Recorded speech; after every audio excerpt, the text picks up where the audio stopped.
What's up guys, welcome back to another video. With the 2018-2019 NHL season just around the corner, I thought it'd be a good idea to try out this video again where I simulate the full NHL season, not once, not twice, 100 times.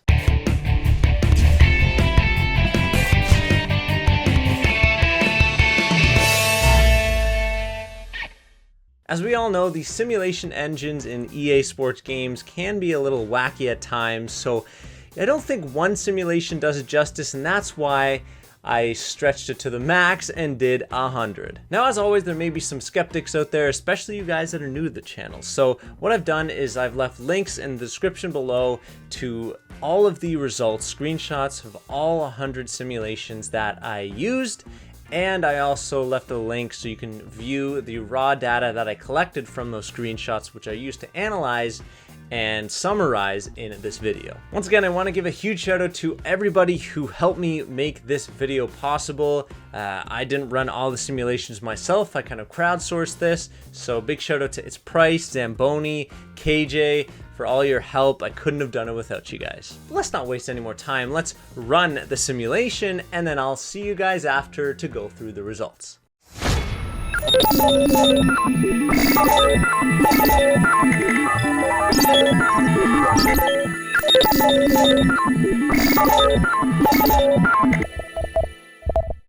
Alright, so all 100 simulations are done. The results are ready to be analyzed, so let's jump in. Let's start one by one in alphabetical order, just quickly going through the highlights of each individual team. Then we'll summarize the overall standings based on the average points that each team got over the course of the 100 simulations, and then I'll give you guys the final playoff tree based on these results. And if you are following along with the video, it might be fun to drop your predictions down in the comments below. Who do you think are going to win each conference, and who do you think are going to be at the bottom? Now let's get into the results here, and we're starting at the top of the alphabet with Anaheim. The Ducks did pretty well in this simulation. They came third in the very competitive Pacific Division and sixth in the Western Conference. The graph in the bottom left corner summarizes each and every simulation result from 1 to 100. As you can see, most of Anaheim's results coalesced around the mid to low 90s area, with some outliers in the mid 60s, low 70s. Averaging almost 93 points per season, they made the playoffs 62% of the time, and they were fairly consistent with a best season of 109 points and a worst season of 68. Arizona just might be the surprise of the simulation. They came fourth in the Pacific Division, beating out teams like Calgary, like Edmonton, and they got 7th place in the Western Conference. They're pretty consistent as well, although they had some bad seasons and some surprisingly good seasons, their best being 118 points. They averaged just under 93 points per season, and they made the playoffs almost 60% of the time. The Bruins seem to still be part of that top group in the Atlantic Division. They came 3rd place behind Toronto and Tampa Bay, which is good for 5th in the Eastern Conference. They're one of the most consistent teams in the league, with their points usually falling within 93 to about 105. They're one of the teams to average close to 100 points with 96.6. Their best season was 115 points, their worst being 73, but again, this was an outlier.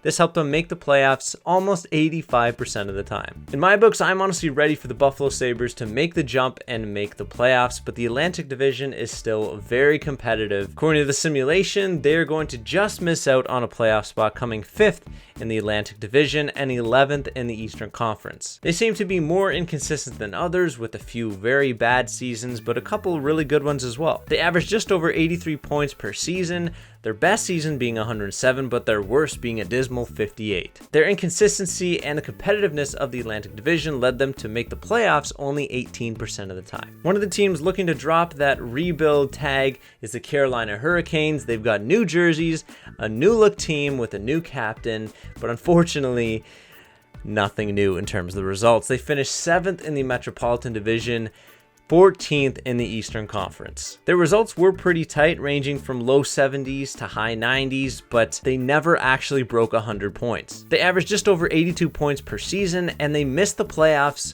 over 2/3 of the time. The Blue Jackets were one of the most consistent teams in the East, if not the league. They finished 3rd in the Metro Division, again behind the two big names, the Caps and the Pens.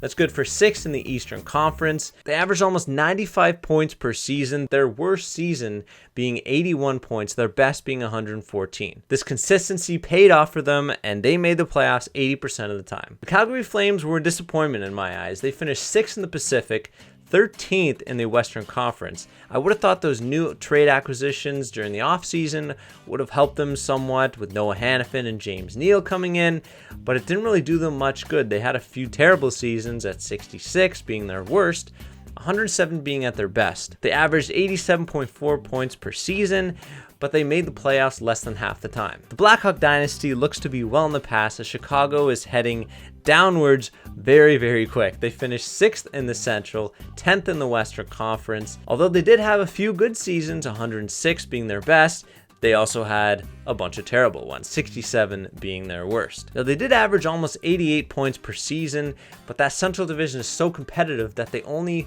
made the playoffs less than 40% of the time. The only team to do worse in the Central Division is the Colorado Avalanche. They finished 7th in the Central, 11th in the Western Conference, averaging just under 88 points per season. Like most of the teams, they had a few bad seasons, a few good seasons as well. What's interesting is that although they averaged less points than Chicago across all the simulations, they ended up making the playoffs more often. Dallas Stars offense seems to finally be clicking. Jamie Benn, Alexander Radulov, Tyler Seguin are working together nicely, and they grabbed the last playoff spot in the Western Conference, finishing 4th in the Central and 8th in the West. Now, although they were relatively inconsistent with some terrible seasons, they also had a bunch of really good 100+ point seasons. They averaged over 90 points per season, and this allowed them to make the playoffs 57% of the time. The retirement of Henrik Zetterberg hit the Red Wings big time as they finished 6th in the Atlantic and 12th in the Eastern Conference. Most of the time it looks like they got between 73 and 93 points in a season, which resulted in an average of 83. Their high seasons were pretty high at 109, but their lows were also very low. Lack of scoring and inconsistency led to them making the playoffs just over 20% of the time. The Edmonton Oilers took a step forward from last season, finishing 5th in the Pacific, but still not good enough to make a playoff spot, finishing 12th in the West. They made the playoffs only 45% of the time, averaging just under 88 points per season. Although it doesn't look like they're going to get the #1 pick this year, they're gonna disappoint probably once again. The young upstart Florida Panthers were another big surprise this season. They're taking that next step into becoming a contender in the East, finishing 4th in the Atlantic and 7th in the conference. Although they did have a few bad seasons, most of the time they were able to pull out a decent result, averaging just over 93 points per season. With the help of Mike Hoffman, they were able to make the playoffs just over 2/3 of the time. It seems all that the LA Kings needed was a little Russian injection into their lineup. Ilya Kovalchuk is back in the NHL, and he'll apparently help the Kings tear up the Pacific Division, coming in 2nd place and 3rd in the West. The results were skewed heavily to the right, most of the time averaging around 95 points a season. They had some incredible seasons, the best being 120 and their worst not being too bad at only 75. This solid performance across 100 simulations led them to make the playoffs 80% of the time. As new teams make the playoffs, old ones have to drop out of the picture, and one of them is the Minnesota Wild. They finished 5th in the Central Division, 9th in the Western Conference. Their point spread was pretty wide, with their worst being 65 and their best being 114. They averaged under 90 points per season, and if you want to predict whether or not they're going to make the playoffs, might as well just flip a coin. Unless Carey Price can make some magic happen this season, it doesn't look good for the Montreal Canadiens. According to NHL 19, they are going to finish 7th in the Atlantic and 13th in the Eastern Conference. Also, fun fact, they had the worst season out of any NHL team, with 49 points in a season. They averaged less than 83 points a season, and they made the playoffs less than 1/3 of the time. Past couple seasons, the Nashville Predators have been considered one of the top teams in the West, but it seems like they are going to be dethroned. Simulation has them coming at 3rd in the Central and 5th in the West. They did have a couple bad seasons here and there, but more often than not, they averaged around 93 points a season. They're also more likely than not to make the playoffs at 64%, but this Predators team doesn't seem as dominant in the simulation as I might have expected. To my amazement, New Jersey still somehow was able to make it into the playoffs. They finished 8th in the East, 4th in the Metropolitan Division. Not taking into account the crazy outlier seasons they had, both good and bad, they averaged around 87 points a season, and they're consistent enough to make the playoffs just under 40% of the time. We all thought that the loss of John Tavares would hit the Islanders hard, and the simulation has proven us right. According to EA, they will come last in the Metropolitan Division and second last in the Eastern Conference. Although they were able to crack 100 points once, the overall average was less than 82 points per season, and they made the playoffs just over a fifth of the time. New York Rangers are also one of those teams that are on the decline. They finished 6th in the Metro Division and 10th in the East. They're kind of in that awkward state, and although they are consistent, not good enough to make the playoffs. Averaging 84 points a season and missing the playoffs over 70% of the time, the King might need to look elsewhere to get that Stanley Cup ring. There is absolutely nothing surprising about the results that we are seeing here from the Ottawa Senators. Last in the Atlantic, last in the Eastern Conference. You're going to trade away a guy like Erik Karlsson. This is something that you can expect. They only made the playoffs 12% of the time, their worst season being 58, and somehow they broke 100 points, but their average was under 80 points a season, and that's the worst performing team that we have seen so far. Philadelphia Flyers drop a little bit from last season, 5th in the Metro, 9th in the East. They just miss out on that last playoff spot. This is partially due to a few outliers at the tail end of their spectrum there. They made the playoffs a third of the time, averaged just under 85 points. They had a few good seasons, but it wasn't good enough to help them make the playoffs. And as we get down the alphabet now, we are seeing the dominant teams rise to the top, one of them being the Pittsburgh Penguins. EA has them winning the Metropolitan Division and coming second in the Eastern Conference. Across the 100 simulations, they were extremely consistent. Their worst season was only 82 points, and they tied for the best season on record with 122. If that wasn't good enough, they averaged just under 100 points per season, and they pretty much made the playoffs every single time. Let's take the results that we saw from the Ottawa Senators and flip them completely upside down. The team that got Erik Karlsson is unsurprisingly killing it at the top of the West, first in the Pacific and first in the conference. They were fairly inconsistent, but not as consistent as a team like Pittsburgh. Their worst being 78, their best being 113, but on average they did very well with just over 97 points per season. The Blues were the other team at the top of the West fighting for top spot.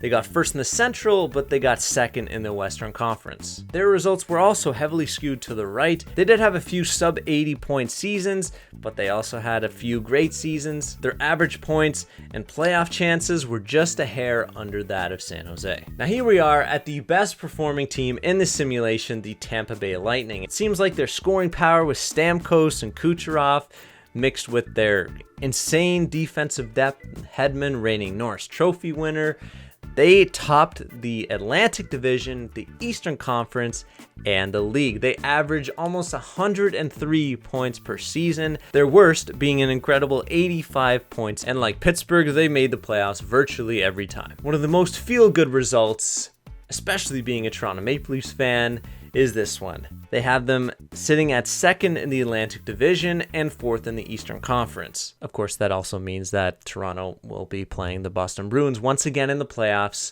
Yikes. Now, although the spread of their points seems to be a little bit wide, their average was on point, almost 99 points a season, and they made the playoffs 88% of the time. Unsurprisingly, the Canucks were the worst team in the league this simulation, 8th in the Pacific, 15th in the Western Conference, and last in the league. They only made the playoffs 8% of the time. And of course, I mean, what do you expect losing the Sedin twins? The silver lining here is that if they do end up finishing last, they could complete another set of brothers in their organization by landing the #1 pick in the draft lottery and taking Jack Hughes. They average just over 75 points per season. Yikes, moving on. Now we've arrived at what is the biggest drop year over year in terms of standings. The Vegas Golden Knights come back way down to earth, finish 7th in the Pacific, 14 in the West, and will definitely not be making another Cinderella story. Their bad seasons were bad. The few good seasons that they had were pretty good. They averaged 87 points on the nose, and they made the playoffs just over a third of the time. Second to last, we have the Winnipeg Jets, who are taking another step forward and establishing themselves in the Western Conference. They're going to finish second in the Central Division, 4th in the West. Through the simulations, they averaged just over 95 points a season, and they made the playoffs just over 3/4 of the time. And last but certainly not least, we have the reigning Stanley Cup champion Washington Capitals, who are primed to put on another show in the regular season and hopefully make another deep playoff run.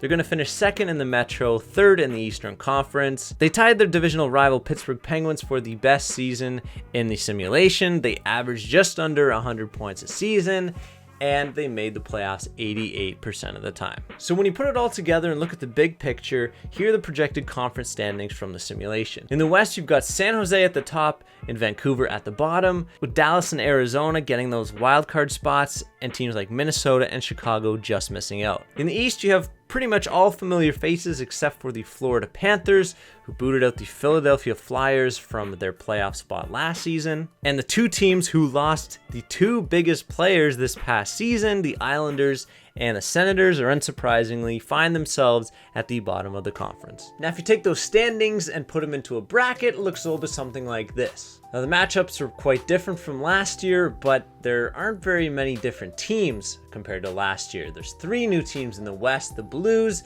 the Coyotes, and the Stars. And in the East, you just have, like I mentioned, Florida flip-flopping with Philadelphia. Just so happens that 3 of the 4 matchups in the Eastern Conference are the exact same as last year. And in the West, you have things a little bit different, like the 2 heavyweights, Jets and Preds, going up against each other in the first round, the Blues versus the Coyotes, which is a relatively unknown matchup, Kings and Ducks, who know each other very well, and the Sharks and Stars, 2 high-scoring teams going at it. Of course, we won't simulate through the playoffs in this video. We will wait and see what the actual playoff matchups will be at the end of this season and do another 100 simulations of that playoff. But for now, all we can do is wait a day or 2 until the season starts on October 3rd. And we're back in business, ladies and gentlemen. I'm so damn happy, and I can't wait to see what all these new faces and new places do on their new teams. Anyways, that about wraps up this video. Thanks for watching, guys. Hope you enjoyed it. Make sure you leave your predictions for this season in the comments below. I'll be sure to read them and reply, or just let me know how you think EA did in this simulation. If you're new to the channel, feel free to subscribe for more high-quality NHL and hockey content like this video. And until next one, guys, I'll see you then.